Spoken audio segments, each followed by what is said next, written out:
दयाकरं दयाकारं दान्तं धर्मप्रवर्तकं प्रणमामि दयानन्दं मदाचार्यवरं परम्।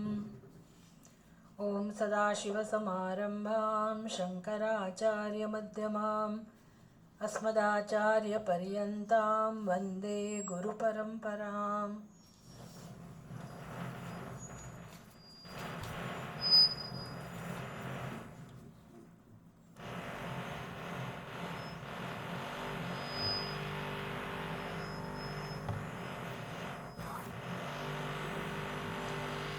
अथातो ब्रह्मजिज्ञासा जन्माद्यस्य यतः।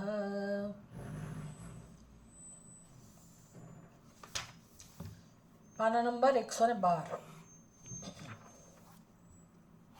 મોટાભાગની ચર્ચા પૂરી થઈ છે. અથવા તો બ્રહ્મ જિજ્ઞાસા પછીનું જે સૂત્ર છે જન્માદ્યસ્ય યતઃ,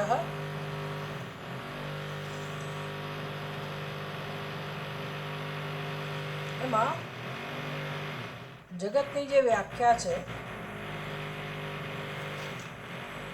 અને પછી એવું સમજાવવાનો પ્રયાસ છે કે આવું જગત જેમાંથી જન્મ્યું છે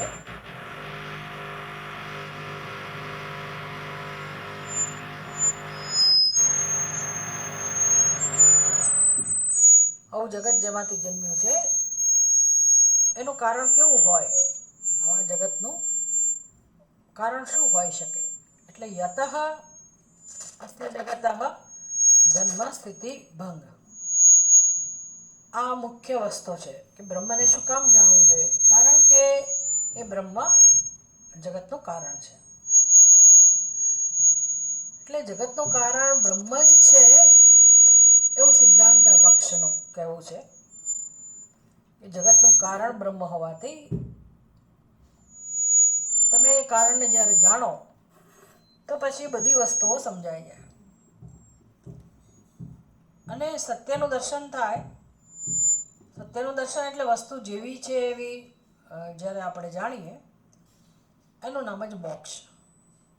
એટલે વેદાંતનો આ બહુ સ્પષ્ટ સિદ્ધાંત છે કે મોક્ષ પ્રાપ્ત કરવાની વસ્તુ નથી. અત્યારે આપણી સ્થિતિ એવી છે, એવું લાગે છે આપણા અનુભવને કારણે કે મોક્ષ જાણે કે પ્રાપ્ત કરવાની વસ્તુ હોય.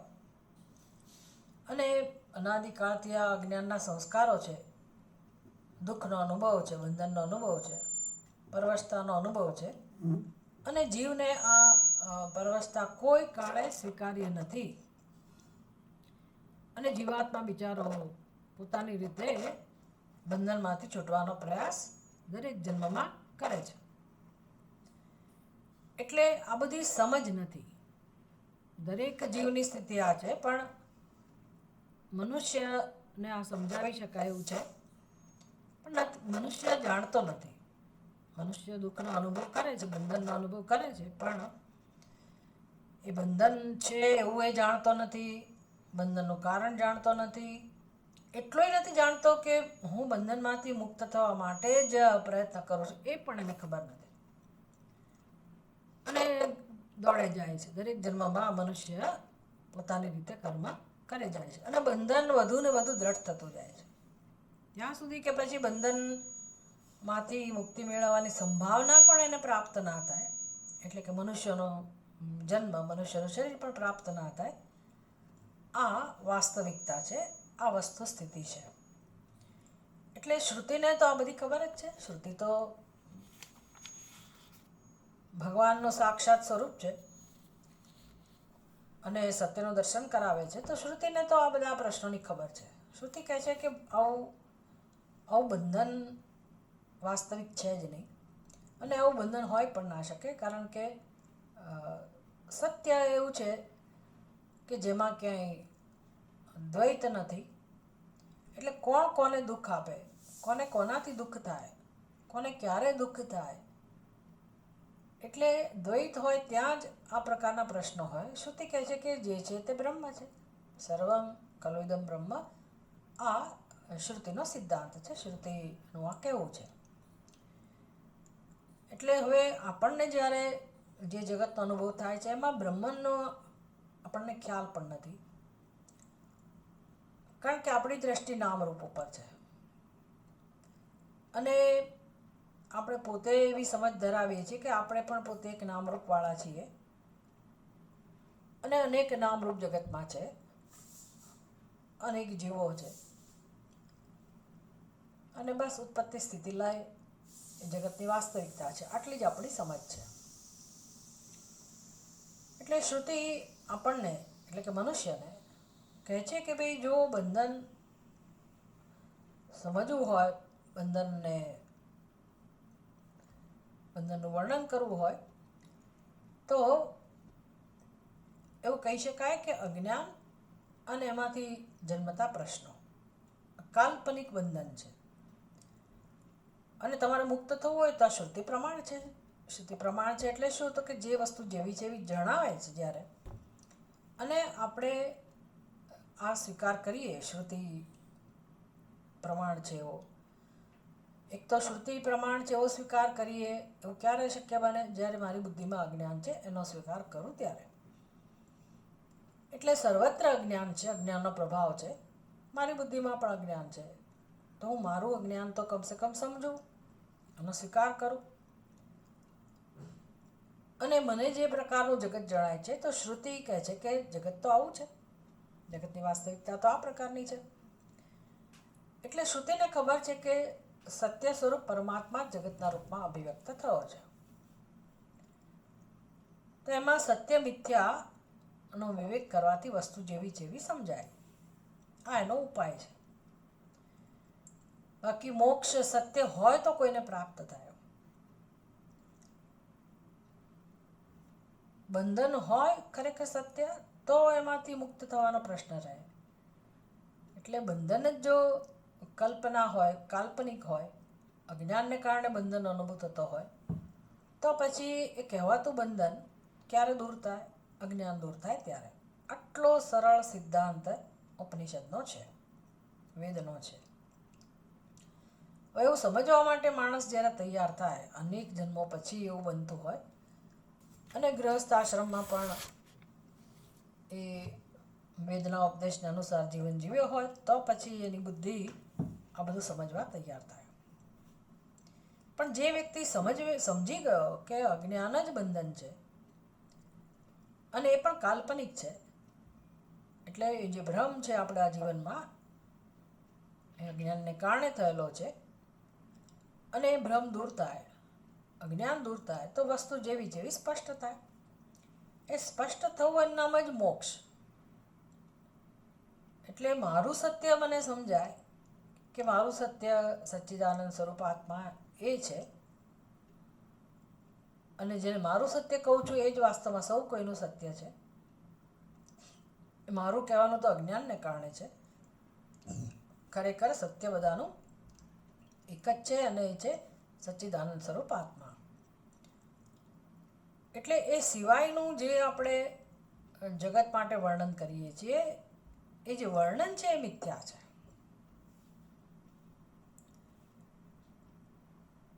જે રીતે જગતને આપણે સમજીએ છીએ એટલે એનો અર્થ કે આપણે જગતને જુદી રીતે સમજીએ છીએ, જગતના ઉપર અધ્યારોપ કરીને જગતને સમજીએ છીએ. એટલે જે જગતમાં એક અને અદ્વિતીય અખંડ બ્રહ્મ એનું જ અસ્તિત્વ છે એ જગતને આપણે બે વિભાગમાં પાડી દીધું છે. એટલે મારું અસ્તિત્વ મેં જુદું કરેલું છે અને જગતનું અસ્તિત્વ હું જુદું સમજું છું. આનું નામ દ્વૈત. એટલે દ્વૈત જે છે એ આપણે ઉડાડેલું છે જગત ઉપર. જગતમાં દ્વૈત નામની વસ્તુ નથી. એ જે અજ્ઞાનની ચાદર છે એને દૂર કરવાનું કામ જીવનમાં કરવાનું છે. અને શ્રુતિ કહે છે કે બસ આ કામ જે મનુષ્ય કરે છે એને સત્ય સમજાય છે અને એ સત્ય મારું પોતાનું સત્ય નહીં, એ સૌ કોઈનું સત્ય. સત્ય એક જ છે અને એ સત્ય સ્પષ્ટ થાય એમના મોક્ષ. કેટલો સરસ, સરળ, સુંદર અને સ્પષ્ટ એવો આ સિદ્ધાંત છે. એવું આ દર્શન છે, ખરેખર સિદ્ધાંત નહીં, પણ એવું આ સત્ય છે. સત્યમ શિવમ અને સુંદરમ.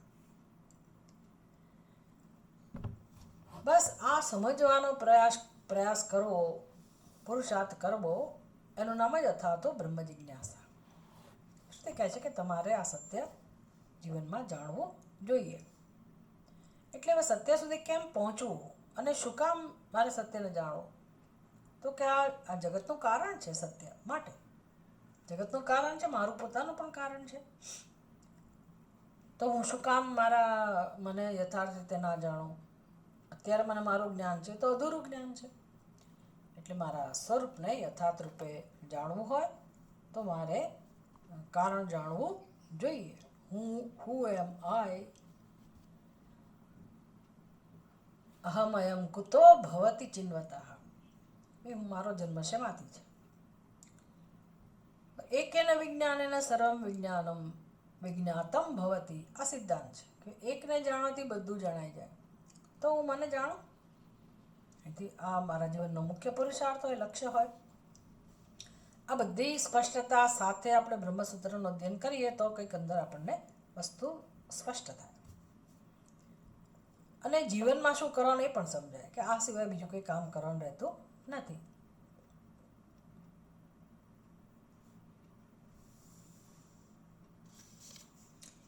એટલે જ્યારે એવું કહેવામાં આવ્યું કે આ બ્રહ્મ જગતનું કારણ છે, ત્યારે ઘણા બધા સંશયો જન્મ્યા અને ઘણા બધા મત જે લોકો ધરાવે છે, જે લોકોએ ચિંતન કરેલું છે, તત્વચિંતકોએ, એમનો અભિપ્રાય કે આ જગતનું કારણ શું હોઈ શકે એની પણ ચર્ચા કરવામાં આવી. અને પછી એનું ખંડન, એટલે કે એ કોઈ કારણ ના હોઈ શકે. આવા અચિંત્ય સ્વરૂપ, અચિંત્ય રચના જે જગતની છે, મનસા આપી અચિંત્ય, મનથી પણ જેનું ચિંતન ના થઈ શકે એવા જગતનું કારણ કેવળ સર્વજ્ઞ સર્વશક્તિમાન ઈશ્વર જ હોઈ શકે, પરમાત્મા જ હોઈ શકે. એટલે એ પરમાત્મા એટલે ઈશ્વરને માનનારા બીજા લોકો છે, પણ આ જે સત્ય જે સિદ્ધાંત છે વેદાંતનો, એને ને એ લોકોની વચ્ચે શું ભેદ છે એ પણ સમજવાનું છે. કારણ કે આપણી જે સમજ છે, સિદ્ધાંત એટલે શું, આપણી પણ એવી સમજ છે. હવે આપણે પણ ઈશ્વરમાં માનીએ છીએ અને જગતમાં ઘણા લોકો ઈશ્વરમાં માને છે, બીજા ધર્મવાળા પણ. એટલે ઈશ્વરમાં માનવું એટલે વેદાંત સિદ્ધાંત એવું નથી, કેવા ઈશ્વરમાં માનવું એ મહત્વનું છે. તો એ લોકોની સમજ એવી છે કે ઈશ્વર છે, એણે જગતનું સર્જન કર્યું છે, પણ એ માત્ર નિમિત્ત કારણ છે. ઈશ્વર જ કરતા હરતા છે અને સર્વજ્ઞ સર્વશક્તિમાન છે એવું પણ સ્વીકારે છે, પણ એ નિમિત્ત કારણ છે. એટલે જેમ કુંભાર ઘડાનો સર્જક છે અને એને ઘડાનું જ્ઞાન હોય તો જ એ ઘડાનું સર્જન કરી શકે, પણ જરૂરી નથી કે જ્યાં ઘડો હોય ત્યાં કુંભાર હોય. કુંભાર એના ઘરે હોય. એમ પરમાત્મા એના ઘરે છે, એના ધામમાં છે, એના લોકમાં છે, અને એ સર્વજ્ઞ સર્વશક્તિમાન છે અને એણે આ જગતનું સર્જન કર્યું, જીવોનું પણ સર્જન કર્યું. આ પ્રકારની સમજ ધરાવનારા સંપ્રદાયો છે ને આપણે પણ લગભગ એવું જ સમજીએ છીએ. એટલે આપણે ઈશ્વરના ભક્ત છીએ એ બધું સ્વીકારીએ. વ્રત તપ કરતા હોય, જપ કરતા હોય, પૂજા પાઠ કરતા હોય, બધું કરતા હોય. દરેકના ઈષ્ટ દેવતા પણ હોય કે ભાઈ અમે તો શિવજીમાં માનીએ, અમે તો કૃષ્ણમાં માનીએ, અમે તો આમાં માનીએ. પણ પછી એ છે ક્યાં અમારા ઈષ્ટદેવ? તો કે કોઈ લોકમાં જગતના કરતા હતા ખરા, સર્વજ્ઞ સર્વશક્તિમાને ખરા, મારી ઈચ્છા પણ પૂરી કરે, મને મદદ પણ કરે, પણ એ છે ક્યાં? તો કે કોઈ લોકમાં ક્યાંક છે. આવી આપણી સમજ છે. એટલે પહેલાં જેવી જ સમજ થઈ, અહીંયા નથી, આપણી વચ્ચે ઈશ્વર નથી. ઈશ્વરમાં જરૂર માનીએ છીએ, પણ ઈશ્વર કોઈક લોકમાં છે. અને એ લોકો એમ માને કે એક જ ઈશ્વર છે, અને આપણે એમ માનીએ કે નાના અનેક છે. રામના રૂપમાં છે, અને કૃષ્ણના રૂપમાં છે, અને શિવજીના રૂપમાં છે, અને દેવીના રૂપમાં છે ને. આટલો ફેર છે, બીજો કોઈ ફેર નથી. પણ વેદાંત આપણને સમજાવે છે ઈશ્વર તત્વ અને તે જગતનું કાર્ય, જગતનું કારણ, તો એ જુદા રૂપે સમજાવે છે. વેદાંત સમજાવે છે કે કુંભારની જેમ ઈશ્વર જગતનું કારણ નથી. એકલું નિમિત્ત કારણ નથી. ભગવાન સર્વજ્ઞ છે અને એ જ જગતનું સર્જન કરી શકે, પણ એ એક જ છે એટલે સર્જન કરે તો શેમાંથી કરે એ પ્રશ્ન પણ થવો જોઈએ ને. કુંભારે ઘડાનું સર્જન કર્યું, માટીના બધા પાત્રોનું સર્જન કર્યું, અને કુંભાર કુશળ છે, જ્ઞાતા છે, આવડતવાળો છે, સમર્થ છે, સશક્ત છે, પણ એણે સર્જન શેમાંથી કર્યું એ તો પ્રશ્ન રહેવાનો જ. તો કે હા, એ માટી લઈ આવ્યો, એકલી માટી ના ચાલે એટલે પાણી પણ લઈ આવ્યો, ચાકડો પણ લઈ આવ્યો, દંડ પણ લઈ આવ્યો. આમ ઘણી બધી વસ્તુઓ જેને આપણે સહકારી કારણ કહીએ છીએ, બધી વસ્તુએ લઈ આવે. તો શું ભગવાને આવી રીતે જગત ઉત્પન્ન કર્યું છે? પરમાત્મા આ પ્રકારે જગતનું કારણ છે. એટલે કે નિમિત્ત કારણ હોય તો પ્રશ્ન થવાનો કે જગત બનાવવા માટે જગતના પદાર્થો, એટલે કે આપણા શરીર, બીજા બધા પદાર્થો, એ બધું બનાવવા માટે ભગવાને મસાલો ક્યાંથી લાવ્યા, ક્યાં બેસીને જગત બનાવ્યું, કેવી રીતે બનાવ્યું, કોની મદદથી બનાવ્યું, અને એનું શરીર કેવડું હોય, હજારો પ્રશ્નો જન્મે જો એને કુંભારની જેમ સર્જક માની લેવામાં આવે તો. એટલે કે ખાલી નિમિત્ત કારણ જ એને સમજવામાં આવે તો. એટલે કેટલાક લોકો એવું કહે છે કે ભાઈ એ તો સર્વજ્ઞ સર્વશક્તિમાન છે પણ નિરાકાર છે, ગુણવાળો છે, સર્વજ્ઞ, સર્વવ્યાપકતા, સર્વશક્તિમતત્વમ, એવા બધા ગુણો એનામાં છે, પણ પોતે કેવો છે? નિરાકાર. આવું એમની સમજ છે, પછી વધારે આગળ વિચારતા નથી. કારણ કે નિરાકારને કોઈ લોકેશનની જરૂર ના પડે. એટલે મુસ્લિમ સંપ્રદાયને આવા આપણી જેવા ઈશ્વર હોય મૂર્તિના રૂપમાં રહેલા તો એને બહુ ગુસ્સો આવે. એટલે આપણને કાફીર કહે કે તમે તો કેવા ભગવાનને આવી રીતે ભજવો છો આવા આકારમાં. એટલે ભગવાન તો કેટલો ઉચ્ચ કક્ષાનો છે, નિરાકાર છે, પણ એ લોકો એને નિર્ગુણ ના માને, સગુણ અને નિરાકાર એવું માને. પણ પછી એ છે ક્યાં? તો પછી એવું કહે છે કે એ તો એમનું જે પોતાની ભાષા હોય, જન્નત કે જે કંઈ કહેતા હોય, આપણે જેને સ્વર્ગ કહીએ એવું, એ ત્યાં હોય એવી એની સમજ હોય. એટલે તો પછી નિરાકાર હોય તો પછી એને કોઈ લોકની જરૂર ના હોય. નિરાકાર વસ્તુ બધા આકારોમાં હોય, એને જ નિરાકાર કહેવાય. પણ ત્યાં એમને મુશ્કેલી છે. એટલે આવા અનેક સંપ્રદાયો, જુદા જુદા મતવાળા, જુદી સમજને આધારે એ લોકો એ સિદ્ધાંતને અનુસરતા હોય છે. તો ઠીક છે, પણ વેદાંત કહે છે કે ભાઈ સત્ય તો આવું છે, જેને જે માનવું એ માને, અમને વિરોધ નથી, પણ સત્ય આવું જ હોય, જે બુદ્ધિથી પણ આપણે સ્વીકારી શકીએ, લોજિકલી, તર્કથી જેને સમજી શકાય. પ્રશ્ન પૂછીએ કે ભાઈ જે નિરાકાર છે એને જરૂર કેવી રીતે પડે કોઈ લોકેશનને? જે નિરાકાર હોય ને લોકેશનની જરૂર કેવી રીતે પડે?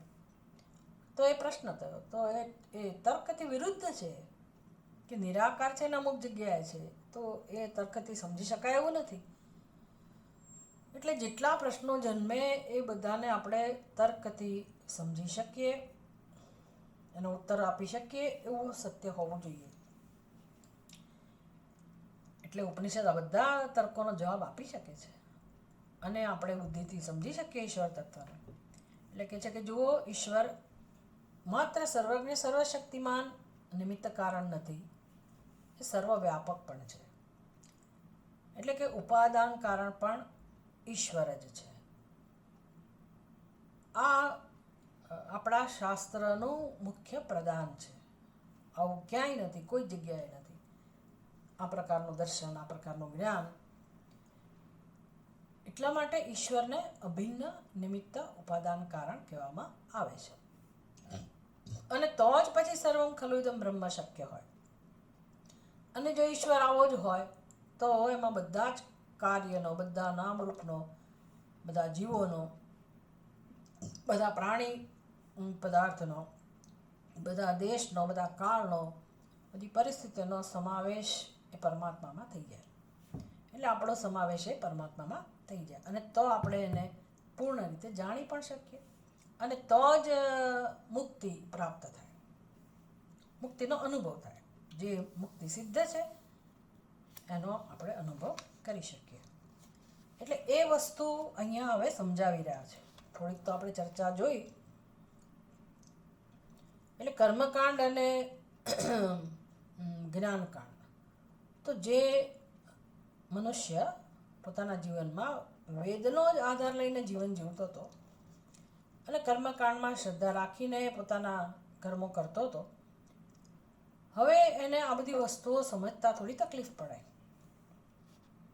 કે ભાઈ કર્મકાંડમાં અત્યાર સુધી તો એવું હતું કે જરૂર જ્ઞાન પ્રાપ્ત કરો કે આ કર્મ કેવી રીતે કરવું, અથવા તો ધર્મ જિજ્ઞાસા, ધર્મનું જ્ઞાન પ્રાપ્ત કરો, પણ પછી એનું અનુષ્ઠાન કરવાનું કે ધર્મનું આચરણ કેવી રીતે થાય, ધર્મનું અનુષ્ઠાન કેવી રીતે કરવાનું, અને તો જ પછી તમે ધર્મને અનુરૂપ જીવન જીવ્યા કહેવાય. એટલે આવા જ્યારે એના સંસ્કાર છે, અને એ સંસ્કાર સાથે આ જ્ઞાનના પ્રકરણમાં એ જ્યારે પ્રવેશતો હોય ત્યારે એને ઘણા બધા પ્રશ્નો જન્મતા હોય, તો એની ચર્ચા કરવામાં આવી. એટલે જિજ્ઞાસાનો અર્થ શું કરવાનો?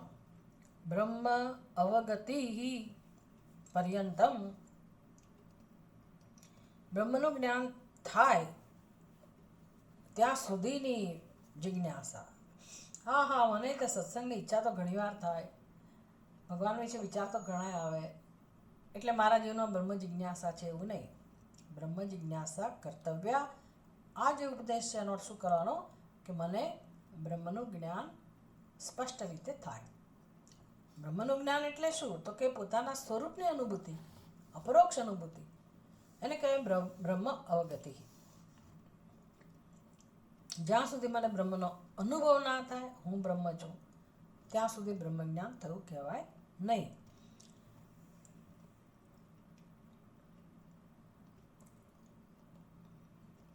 વાક્યાર્થ વિચારણા અધ્યય અવસાન નિવૃત્તા હિ બ્રહ્મ અવગતિ ન અનુમાનાદિ પ્રમાણાંતર નિવૃત્તા.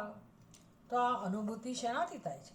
કેવળ અને કેવળ ઉપનિષદના વાક્યો, એનો અર્થ સમજવાથી છેવટે આ જ્ઞાનમાં એ પરિણમે છે, આ પુરુષાર્થ જ્ઞાનમાં પરિણમે છે.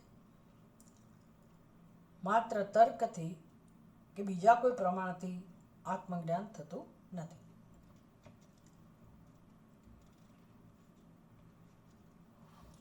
સત્સુ તુ વેદાંત વાક્યેષુ જગતઃ જન્માદિકારણવાદિષુ તદર્થ ગ્રહણ દાઢ્યાય અનુમાનમ અપી વેદાંત વાક્ય અવિરોધી પ્રમાણમ ભવન ન નિવાર્યતે. એટલે આપણે અનુમાનનો વાંધો નથી ઉઠાવતા, અનુમાનનો વિરોધ નથી કરતા, અનુમાનનો આપણે પણ સ્વીકાર કરીએ છીએ, પણ એ અનુમાન કેવું હોવું જોઈએ? ઉપનિષદના જે વાક્યો અર્થ સમજાવે છે એનાથી વિરોધી અનુમાન કરવાની જરૂર નથી. એ અનુમાનનો આપણે સ્વીકાર કરતા નથી. બાકી અનુમાનને પ્રમાણ ગણીએ છીએ, જેનાથી આપણે ઉપનિષદના વાક્યોને સમજી શકીએ. એટલું જ નહીં, તથા હિ વધુમાં શ્રોતવ્ય મંતવ્ય ઇતિ શ્રુતિ. શ્રુતિ પણ કહે છે કે આત્મા માટે તમારે આત્માના જ્ઞાન માટે શ્રવણ કરવું જોઈએ. એટલે શાનું શ્રવણ કરવું જોઈએ? હું ઘણી બધી જગ્યાએ, એટલે જે લોકો સંપર્કમાં આવતા હોય જાણે, એને કહેતી હોઉં કે ભાઈ ભગવદ્ ગીતા, એ લોકો પૂછે તમે બ્રહ્માકુમારીમાંથી છો, આમાંથી છો? એટલે આપણે કહીએ કે ભાઈ ના, સનાતન ધર્મ. અને જેમાં ઉપનિષદ ભગવદ્ ગીતાનું અધ્યયન હોય, શંકરાચાર્ય જે આચાર્ય હોય, અને એ ખરેખર આપણને મજા આવે સમજવાની, કારણ કે આપણે એ જ શોધીએ છીએ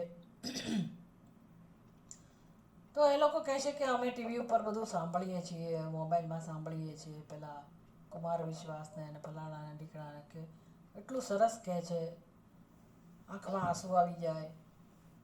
એ રામ વિશે કહેતા હોય, પછી ઘણીવાર કૃષ્ણ વિશે કહેતા હોય. એટલે એની વાત સાચી છે કે અમે સાંભળીએ છીએ, મોબાઈલમાં સાંભળીએ એટલે એવું સાંભળવાની વાત નથી. અહીંયા જ્યારે એમ કહેવું શ્રોતવ્ય આત્મજ્ઞાન માટે શ્રવણ કરવું જોઈએ, તો કોને સાંભળવા જોઈએ મારે? એ પ્રશ્ન છે. શ્રવણ કર્તવ્ય કોને સાંભળવા જોઈએ? કોઈકનો માઇક્રોફોન ચાલુ છે, બંધ કરજો. એટલે આત્માનું શ્રવણ કરવું જોઈએ, પણ મોબાઈલમાં શ્રવણ કરવાનું કે અન્ય રીતે કોઈ રીતે શ્રવણ કરવાની વાત છે, શું છે? તો શ્રવણ એટલે શાસ્ત્રનું જ શ્રવણ હોય. ઉપનિષદ, ભગવદ્ ગીતા એના શ્રવણની વાત છે. અને પછી એકલું શ્રવણ કહીને અટકી નથી જતા. શ્રવણની સાથે મનન પણ હોય અને નિધિધ્યાસન એટલે આ જ્ઞાન પ્રાપ્તિ માટેનું શ્રવણ છે, જેને આપણે અધ્યયન કહીએ છીએ. એટલે કથા અને બીજી બધી વસ્તુઓનું શ્રવણ જુદી વસ્તુ છે. એ આપણને સંસાર કરતાં જુદો લાગે છે. સંસાર કરતાં તો ભિન્ન છે એટલે સારું લાગે, એમાં કંઈ ખોટું નથી. પણ શ્રવણનો અર્થ શું કરાય? તો કે શાસ્ત્રનું શ્રવણ. અને એમાં તો તમારે જે રીત બતાવે છે ઉપનિષદ શ્રવણ કરવાની, એનું જ અનુસરણ કરવું પડે. એટલે ગુરુમુખેથી શ્રવણ, જેથી આપણા સંશયો બધા દૂર થાય. બાકી કે ગુરુડમ નથી શીખવાડતા કે ગુરુ પાસે જાઓ ને તમે એ તમારું સંચાલન કરે, આવું બધું નથી હોતું. ગુરુ અને શાસ્ત્ર બે જુદા નથી હોતા. ગુરુ અને બ્રહ્મ બે જુદા નથી હોતા. જે શ્રોત્રિય બ્રહ્મનિષ્ઠ ગુરુ છે એની વાત છે. એટલે એની પાસેથી જ્યારે હું શીખું, શ્રવણ કરું, તો સલામતી એટલા માટે છે ત્યાં. અને સત્ય પણ એવું છે કે એ ગુરુની દ્રષ્ટિમાં કોઈ શિષ્ય નથી. જે ખરા ગુરુ છે એની દ્રષ્ટિમાં કોઈ શિષ્ય નથી.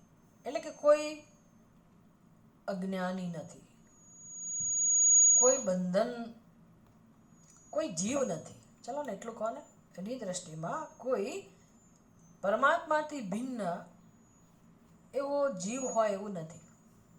કારણ કે સત્ય જ એવું છે, સર્વમ ખલુદમ બ્રહ્મ, તો એ જાણે છે કે બધું બ્રહ્મ જ છે.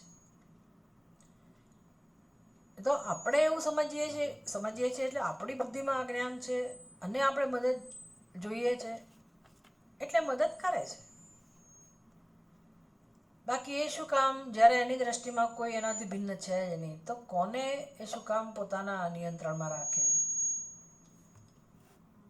એ શું કામ કોઈને પરાધીન બનાવે, પરવશ બનાવે? આવું ના હોય. એટલે જે ખરા ગુરુ છે એમની દ્રષ્ટિમાં કોઈ એવો જીવ નથી કે જે પરમાત્માથી ભિન્ન હોય. અને એ જ્ઞાન પોતે જે જાણે છે, પોતાનું જે દર્શન છે, એ દર્શન આપણને કરાવવાનો પ્રયત્ન કરે છે. અને આપણે તો જ શીખી શકીએ. એટલા માટે ગુરુ ઉપસદન, ગુરુમુખેથી શ્રવણ, આ બધી વસ્તુઓ કહેવાય છે. આપણને આ બધી ખબર હોવી જોઈએ, તો જ શ્રદ્ધા જન્મે ગુરુમાં, ગુરુના વાક્યમાં વગેરેમાં.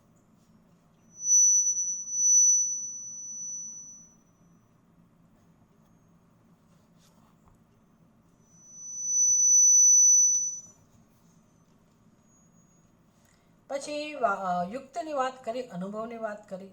શ્રુતિ એક જ પ્રમાણ છે, બરાબર છે, પણ યુક્તિ એટલે કે તર્કથી પણ સમજાયો કે આ મોક્ષ એ સિદ્ધ જ હોય, અપ્રાપ્ત ન જ હોઈ શકે, એ તર્કથી સમજાવે.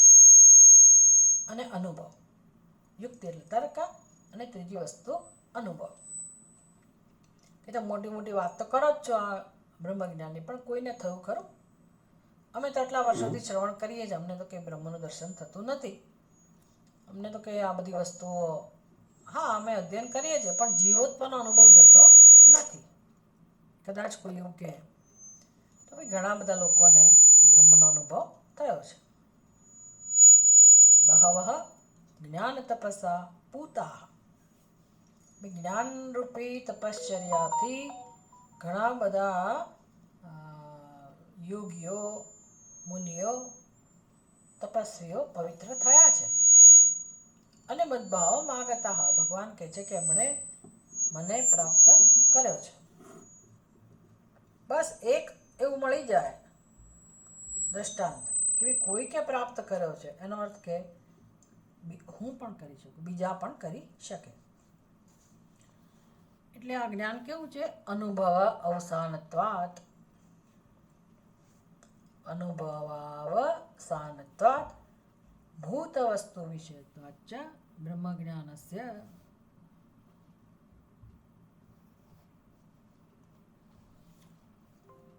બ્રહ્મ જ્ઞાનનું પ્રમાણ શ્રુતિ, યુક્તિ અને અનુભવ.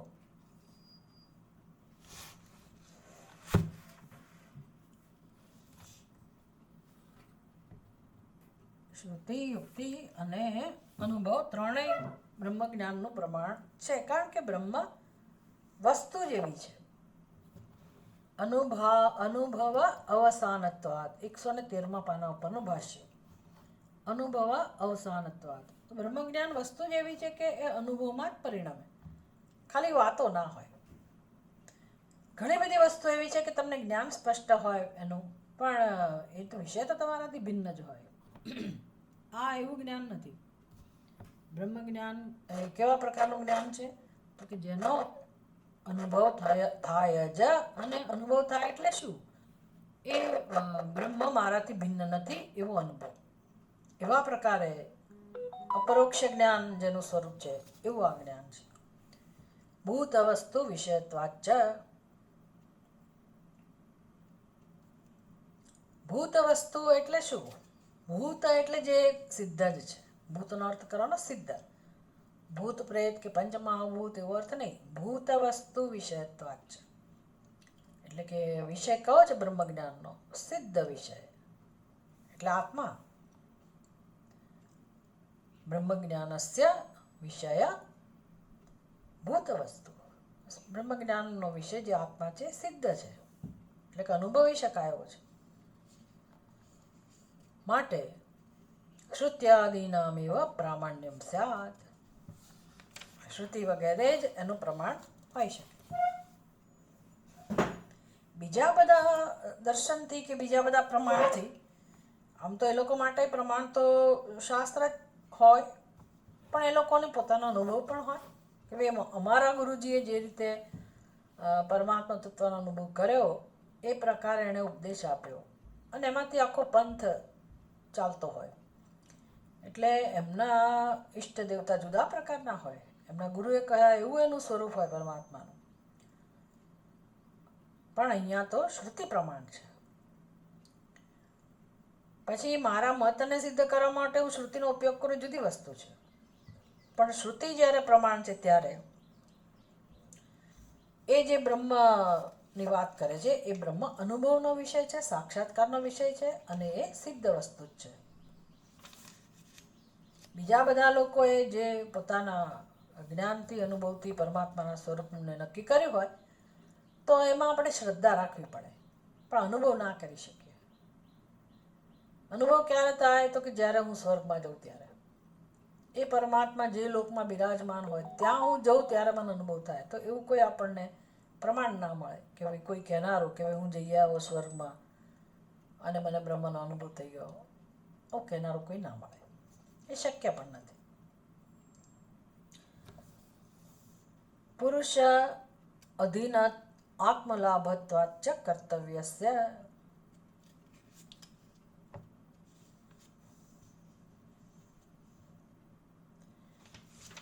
હવે આ જ્ઞાનની વાત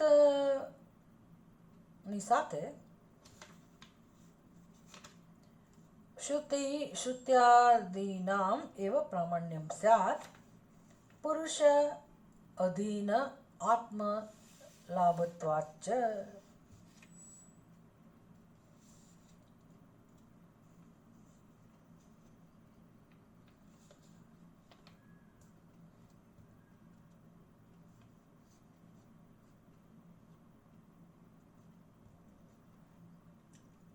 પુરુષાધીન આત્મલાભત્વાत् ચ કર્તવ્યસ્ય.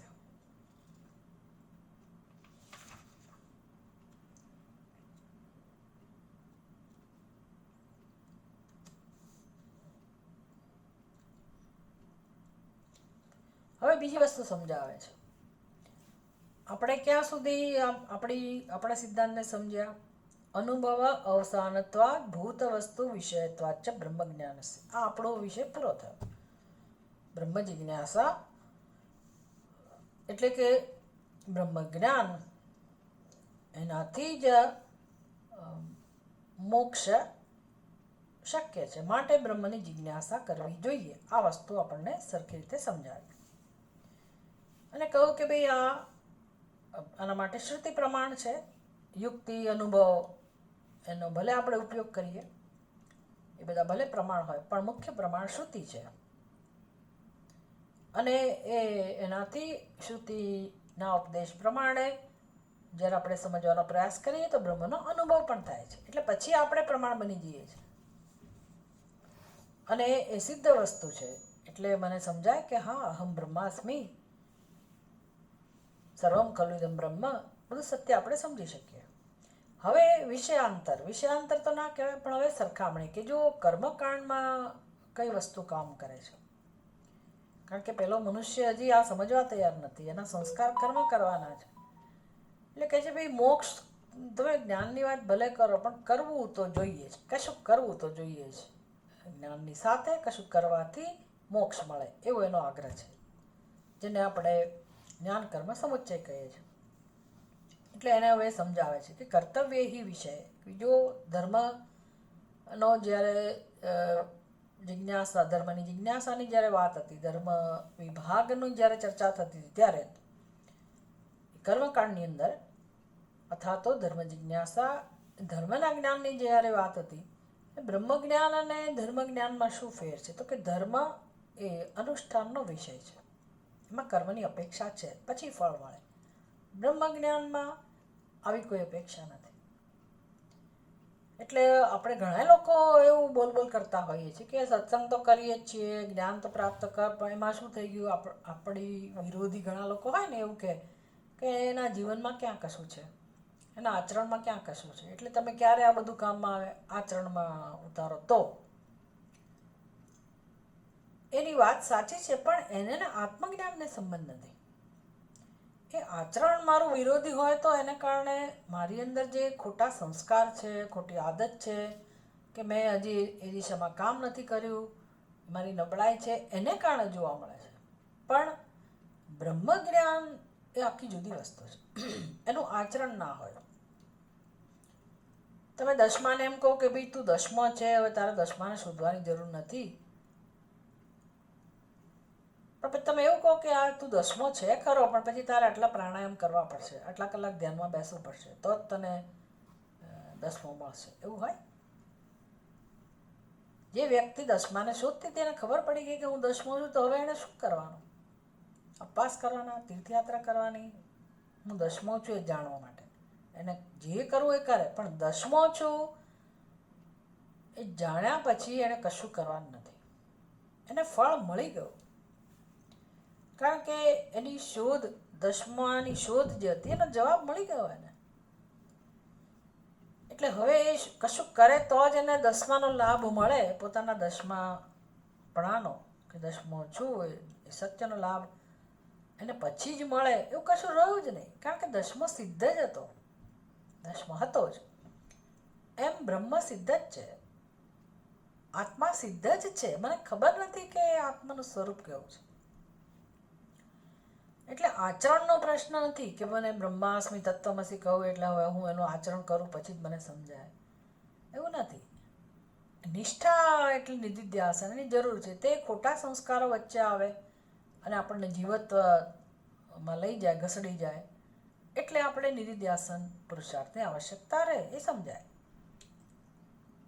પણ ઉપદેશ પછી અથવા તો બ્રહ્મજ્ઞાનમાં આવા કોઈ કર્મની આવશ્યકતા રહેતી નથી.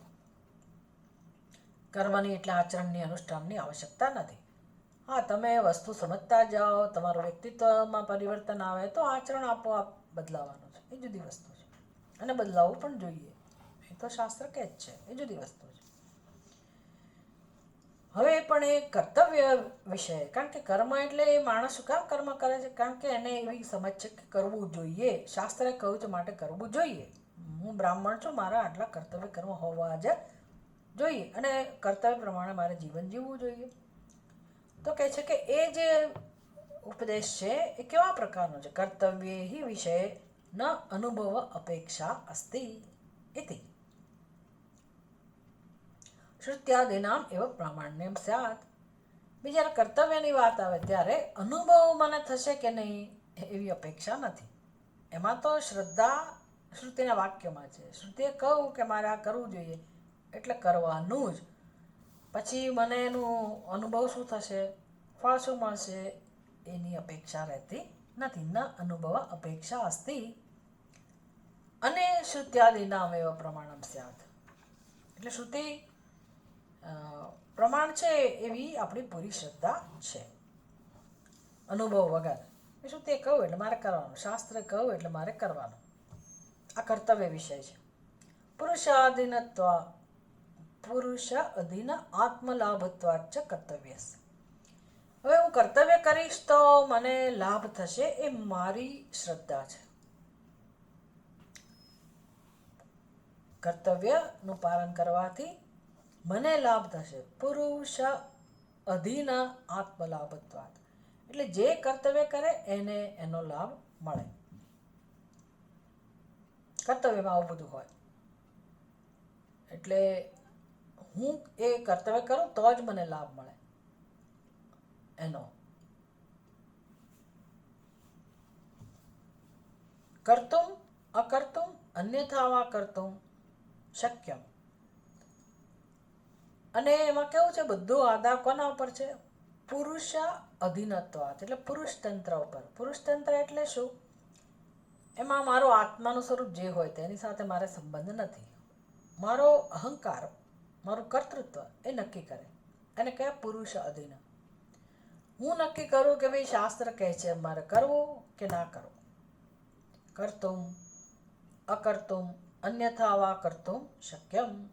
લૌકિકમ વૈદિકમ કર્મ. એ લૌકિક કર્મ હોય કે વૈદિક કર્મ હોય, એ કર્મ કરતી વખતે મારી સમજ કેવી હોય કે મારે કરવું છે કે નથી કરવું, કે પછી અમુક રીતે કરવું છે, એ હું નક્કી કરું. મને છૂટ છે. લૌકિકમ વૈદિકમ કર્મ. લૌકિક કર્મ હોય, રોજબરોજનું આપણું જીવન જીવવાનું કર્મ હોય કે વૈદિક કર્મ હોય. વેદમાં કયા પ્રમાણે આપણે કોઈ કર્મો કરતા હોઈએ તો એવું કર્મ. એમાં પણ મારી રીતે હું કરું અથવા હું નક્કી કરું કે નથી કરવું, મને શ્રદ્ધા નથી, મને જરૂર નથી. અથવા હું કહું તો ભાઈ સગવડીયો ધર્મ જેને કહેવાય કે ભાઈ અમારી પાસે આટલો સમય ના હોય એટલે તો આટલા સમય હું પતાવું, આ સમયે હું ના હોઉં ઘરમાં એટલે હું, જેમ પેલી ત્રિકાળ સંધ્યા, એ બપોરે લોકો હોય જ નહીં, ઓફિસે ગયા હોય તો શું કરે, સવારની બપોરની સંધ્યા ભેગી કરી નાખે. મધ્યાહન સંધ્યા અને સવારની સંધ્યા, પ્રાતઃ સંધ્યા, આ બંને ભેગી કરી નાખે અને સાંજની સંધ્યા જુદી કરે. તો એ સગવડીયો ધર્મ. આવી બધી છૂટ શાસ્ત્ર આપણને આપે છે, એટલે કે વ્યક્તિ ઉપર આધારિત છે. હવે દ્રષ્ટાંત આપે છે, હજી ના સમજાતું હોય તો, કે ભાઈ કોઈ માણસને ક્યાંક જવું છે, એ જમાનાની વાત છે, એક ગામથી બીજે ગામ જવું હોય તો એ નક્કી કરે જવું છે કે નથી જવું. પછી કેવી રીતે જવું? અશ્વેન ગચ્છતિ પદભ્યામ અન્યથા વા, પગે ચાલીને જાય, ઘોડા ઉપર જાય, નવા ગચ્છતિ અથવા જાય જ નહીં. તો બધું એના ઉપર આધારિત છે. કોના પર? કર્તા ઉપર. તથા અતિરાત્રે ષોડશિન્નમ ગૃહ્ણાતિ ન અતિરાત્રે ષોડશિન્નમ ગૃહ્ણાતિ ઉદિતે જુહોતિ અનુદિતે જુહોતિ ઇતિ વિધિ પ્રતિષેધાः અત્ર અર્થવંત સ્યુઃ વિકલ્પ ઉત્સર્ગ અપવાદાશ્ચ.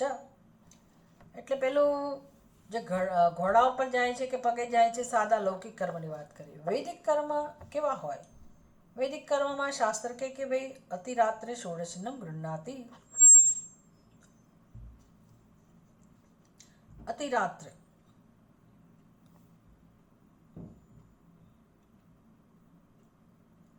એ અતિરાત્રમાં ફૂટનોટ આપી છે 1 નંબર.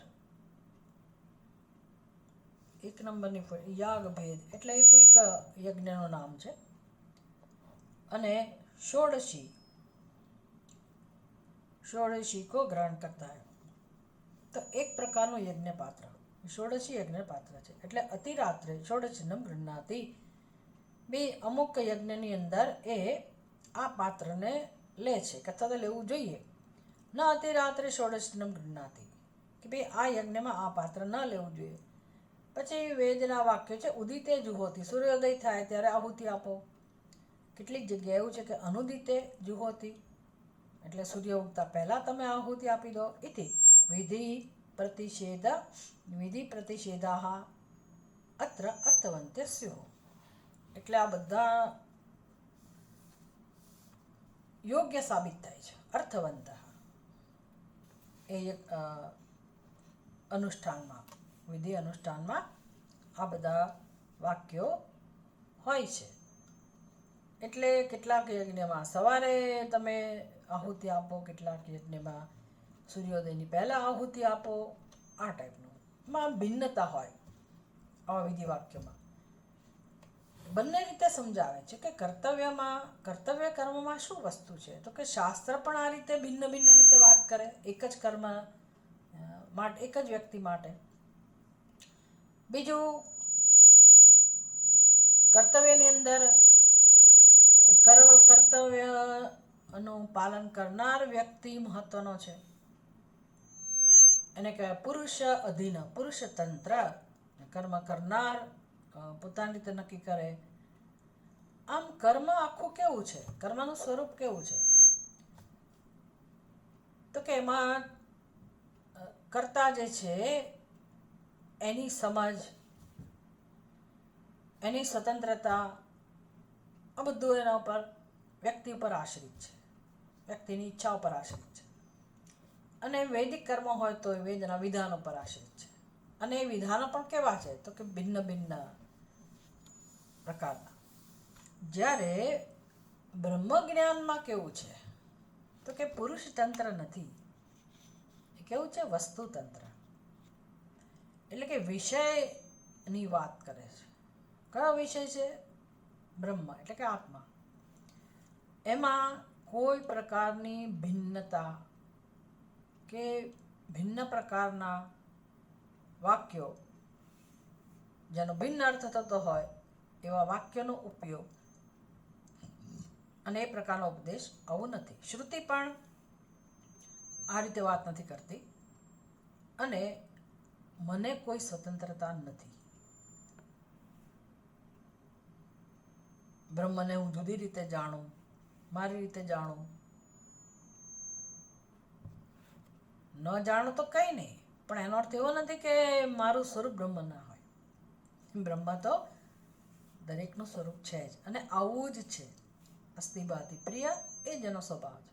પછી કોઈ એમ કે ના ના મને તો સત સ્વરૂપમાં રસ છે એટલે હું તો બ્રહ્મને આ રૂપે જ જાણું છું, એવી કોઈ સ્વતંત્રતા નથી.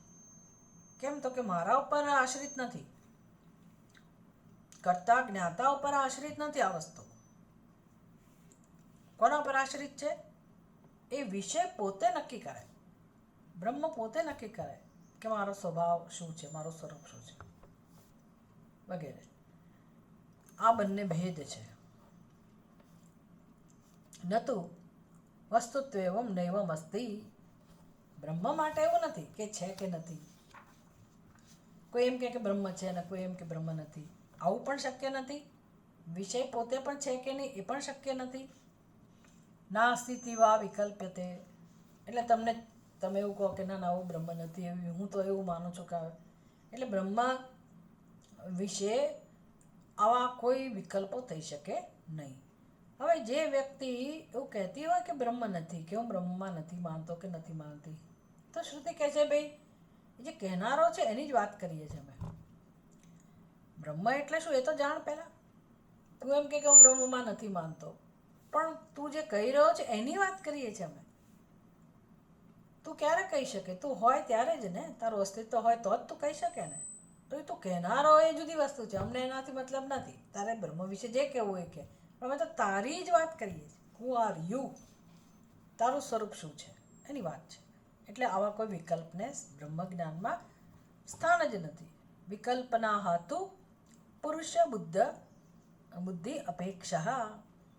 એટલે આ વિકલ્પ હોવું ના હોવું, આવું હોવું તેવું હોવું, બ્રહ્મ વિશે કે ઈશ્વર વિશે, એ બધા મનુષ્યની બુદ્ધિના વિકલ્પ છે. એની અહીંયા કોઈ અપેક્ષા નથી. એટલે બુદ્ધિમાં તો વિકલ્પ હોય, એમાં શું થઈ ગયું? બ્રહ્મને એને કોઈ સંબંધ નથી. બ્રહ્મ જે છે તે છે. ન વસ્તુ યાથાત્મ જ્ઞાનમ પુરુષ બુદ્ધિ અપેક્ષા. વસ્તુ જેવી છે ને એના માટે આપણી બુદ્ધિની અપેક્ષા નથી. એ કોઈ પણ વસ્તુ હોય, જેમ કે ગુલાબનું ફૂલ કે જાસૂદનું ફૂલ, બાળક એના વિશે વાત કરતો હોય તો જુદી વાત છે. પણ તમે એમ કહો કે ના ના અમે તો એને કરેણ કહીએ, તો જ્ઞાન ના થયું કહેવાય. તમે બોલો ખરા કે આ કરણનું ફૂલ છે, એટલે શું? એ જ્ઞાન ના કહેવાય. તો આ વસ્તુ શું છે કોણ નક્કી કરે? આપણા વિચારો નક્કી ના કરે, આપણો નિર્ણય નક્કી ના કરે, આપણી બુદ્ધિ ના કરે, નક્કી ના કરે. એ વસ્તુ શું છે એ વસ્તુ પોતે જ નક્કી કરે. અને આપણે સરેન્ડર થવું પડે, આપણે એક્સેપ્ટ કરવું પડે કે હા આ જાસૂદનું ફૂલ છે ભાઈ, મને ખબર નહોતી, માટે હું કહેતી હતી કે આ કરણનું છે.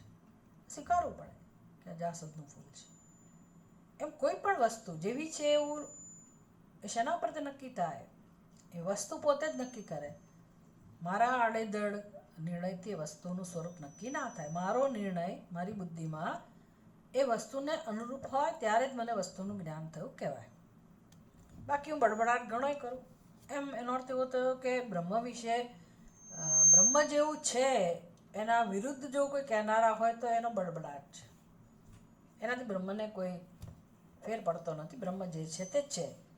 પણ મારે મોક્ષ જોઈતો હોય, મારે લાભ લેવો હોય મારા સત્ય સ્વરૂપનો, તો પછી મારી બુદ્ધિને મારે શાસ્ત્રને સમર્પિત કરવી પડે. અને શાસ્ત્ર કહે છે એ પ્રકારે મારી બુદ્ધિની અંદર વિચારો મારે ઉત્પન્ન કરવા પડે, તો મને મારા સ્વરૂપનું દર્શન થાય. ન વસ્તુ યાથાત્મ જ્ઞાનમ પુરુષ બુદ્ધિ અપેક્ષમ કિમ તર્હિ વસ્તુતંત્રમેવ તત નહીં સ્થાણો એકસ્મિન સ્થાણુ વા પુરુષઃ અન્યઃ વા ઇતિ તત્વજ્ઞાનમ ભવતિ. સ્થાણો એકસ્મિન સ્થાણુઃ વા પુરુષઃ અન્યઃ વા ઇતિ.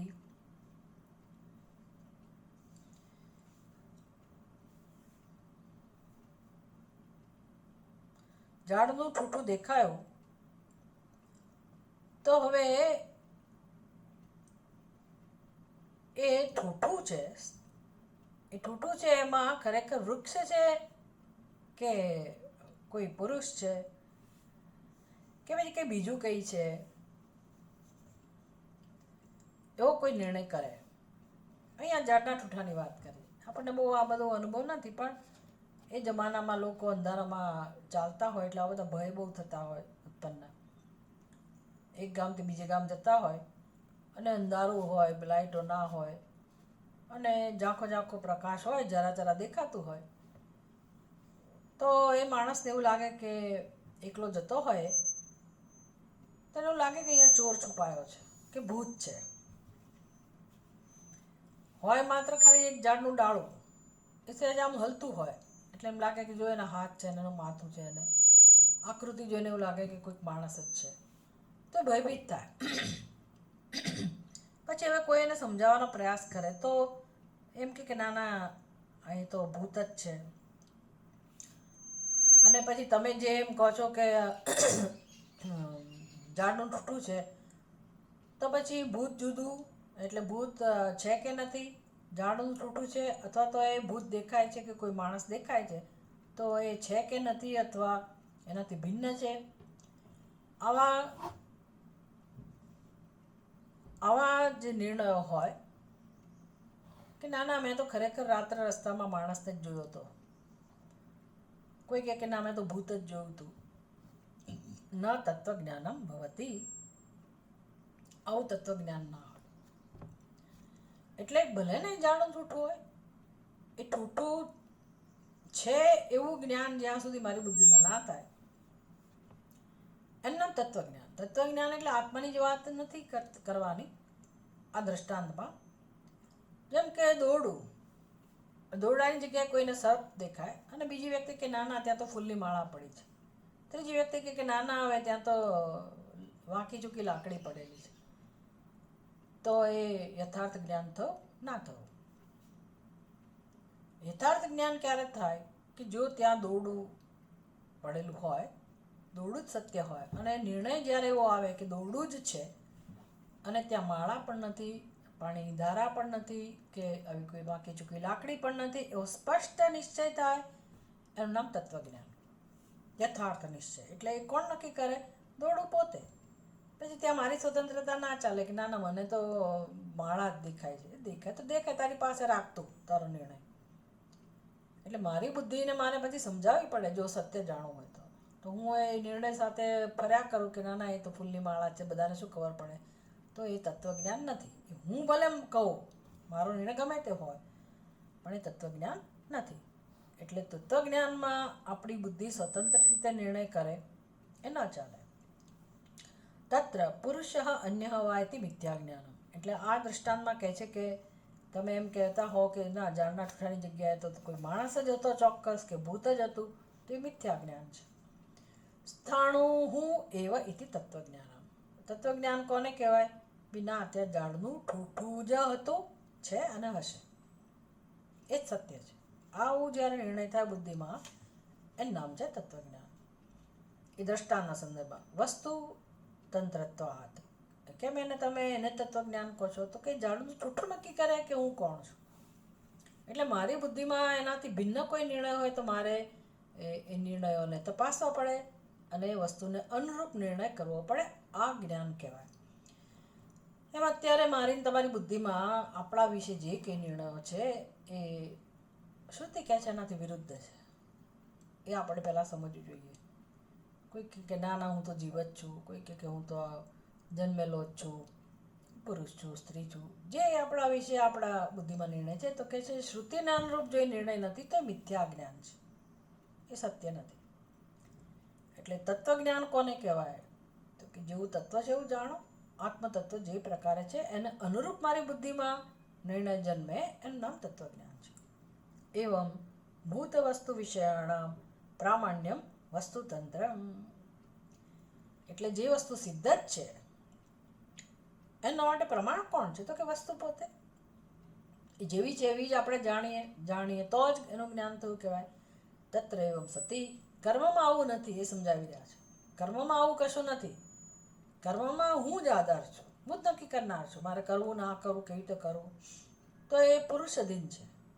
જ્યારે જ્ઞાન જે છે એ વસ્તુને અધીન છે. એટલે મારે એમાં કોઈ કર્મના અનુષ્ઠાનની જરૂર નથી, કોઈને નથી, ક્યારેય નથી જ્ઞાન માટે. એ સ્પષ્ટ થવું જોઈએ. તત્ર એવમ સતી બ્રહ્મજ્ઞાનમપી વસ્તુતંત્રમ એવ ભૂત વસ્તુ વિષયત્વાદ. બ્રહ્મજ્ઞાન પણ કેવું છે? તો કે વસ્તુતંત્ર. એમાં આપણી બુદ્ધિની સ્વતંત્રતા નથી. વસ્તુ વિષયત્વાદ, વસ્તુ વિષયત્વાદ, ભૂત વસ્તુ વિષયત્વાદ. કારણ કે એ સિદ્ધ છે. મારે બનાવવાનું હોય, જેમ કે તમે દરજી પાસે ગયા ને કંઈક વસ્ત્ર બનાવવું છે તો તમે એને બતાવો કે ભાઈ આ પ્રકારનું બનાવજો ભાઈ, તો એ ભૂત વસ્તુ નથી, નવું બનાવવાનું છે. જ્યારે જે વસ્તુ સિદ્ધ જ છે એમાં કોઈ છૂટ નથી. ભૂત વસ્તુ વિષયત્વાદ વસ્તુતંત્ર મેવા. એટલે બ્રહ્મ તો સિદ્ધ જ છે. આત્માને બનાવવાનો તો બરાબર છે કે મારો આત્મા હું આવો બનાવીશ, હું વિચાર કરી શકું કેવો બનાવી શકાય, એવી કોઈ સ્વતંત્રતા નથી. નનુ ભૂતવસ્તુત્વે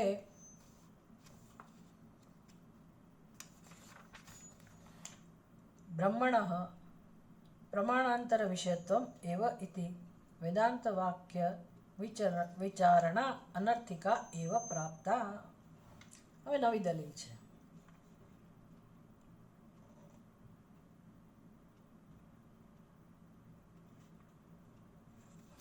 શું દલીલ છે? કે બ્રહ્મ સિદ્ધ વસ્તુ જો હોય તો અન્ય પ્રમાણ નો વિષય છે જ.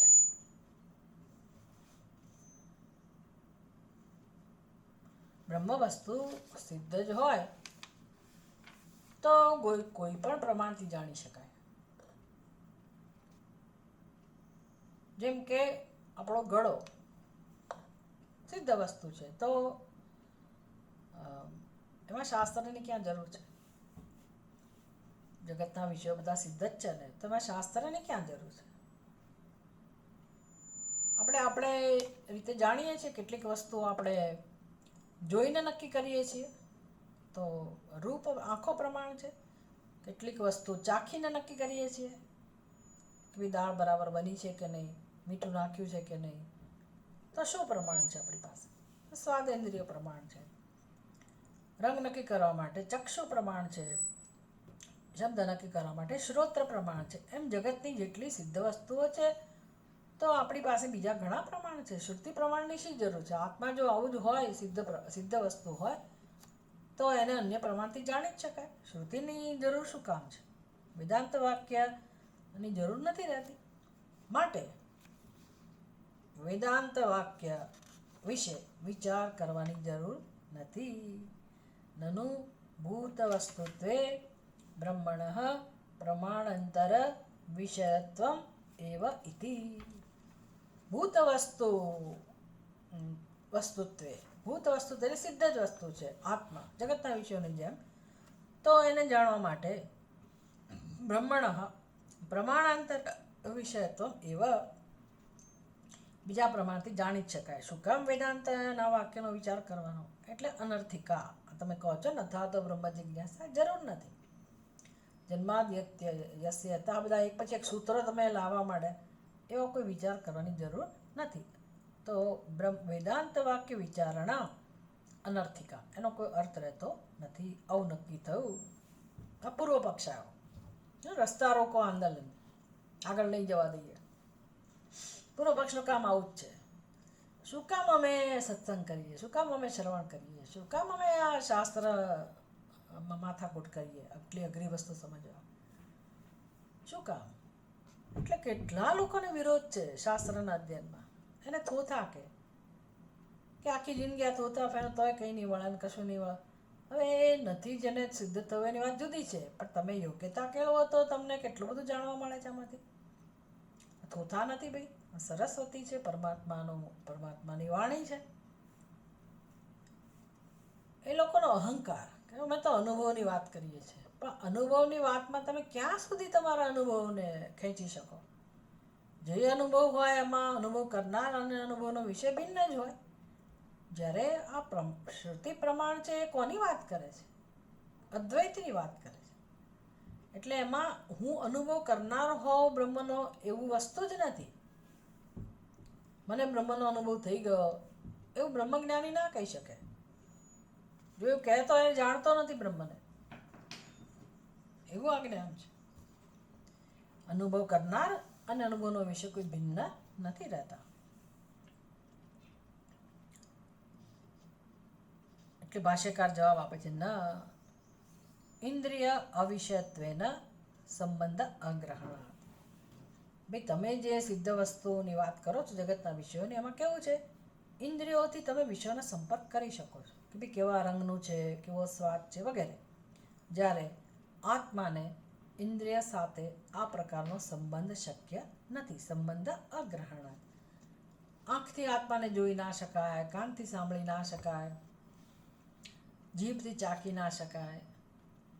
આત્મા આવો છે. હવે કેમ આવો છે આત્મા?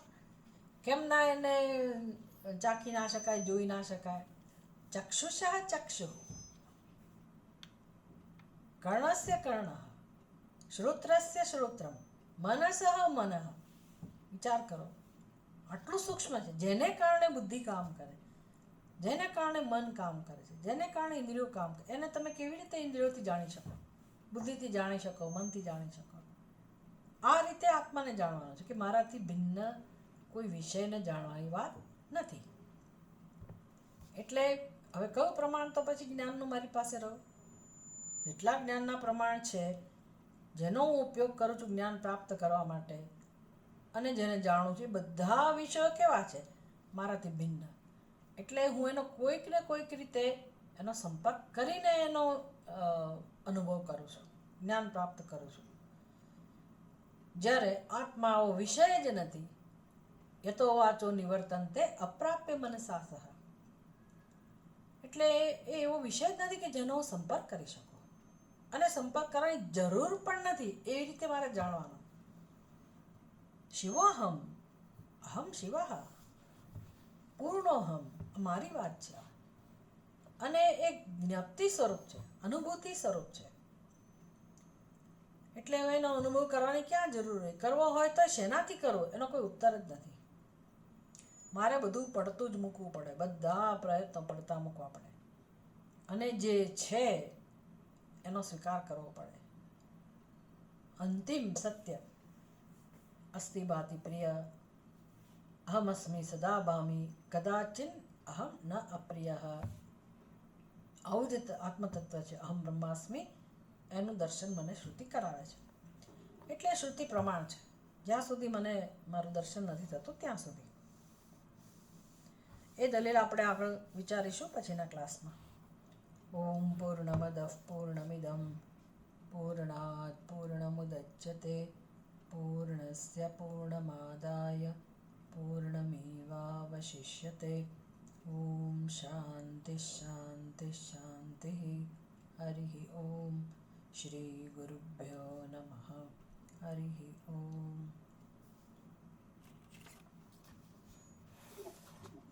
હરે માતાજી.